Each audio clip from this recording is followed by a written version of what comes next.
Capital Action, a Carrie Harris novella. Written by G.J. Stevens. Read for you by Deborah Balm.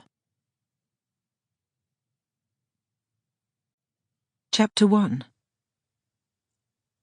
With my back against the lift wall, time slowed, my perception enhancing with the adrenaline. Feeling in complete control as the doors slid together, the 4 high-ranking police officers, the only other people in the lift, shuffled back to stand shoulder to shoulder, showing me the backs of their uniform jackets. Their predictable movement sealed her fate. With the doors closed, I delved into the handbag hanging from my shoulder by the long silver chain, my fingers pushing the phone to the side, but not before I saw the message. "What else could you be wrong about?" Trying to ignore his words, I pulled out the small syringe, raising the plunger to draw air. I wasn't wrong that the air in the syringe would be deadly once plunged into her neck. She'd barely feel the thin needle as it broke the skin. The air embolism, if I hit the target, would kill her within 30 minutes. Her death would be painful, but undetectable until I was long gone.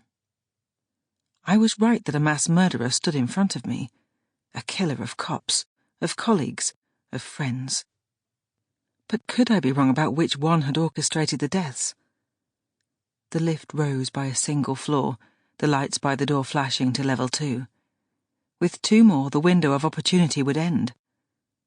The choice was mine and mine alone, the beauty and burden of working by myself. But it couldn't be a guess. They trained me as a weapon, a tool, honed for accuracy, for certainty, trained not only to place the needle in a vein or artery, but in selecting the target. Get it wrong and I would fail, not my orders this time, but those I meant to avenge. Get it wrong and I became like them, ending my career before it started. Ending a life undeserving. But there was no time to think it all over again. Still, uncertainty came thick and fast, no matter how alien the thought was. "You've got something on your neck. Let me get it for you," I said, as the events of the day flashed before my eyes. Chapter 2. Early hours of that morning. As I pulled the helmet strap across my jaw, Tom slapped the bulk of the body armor on my shoulder. In the near darkness of the back of the police wagon, I turned, glancing out to the dim early morning light, before I caught his eye. "Do you need a hand, little woman?" he asked, with a smile rising to bunch up his cheeks as he clipped together the straps of his armored helmet around his... Sample complete. Ready to continue?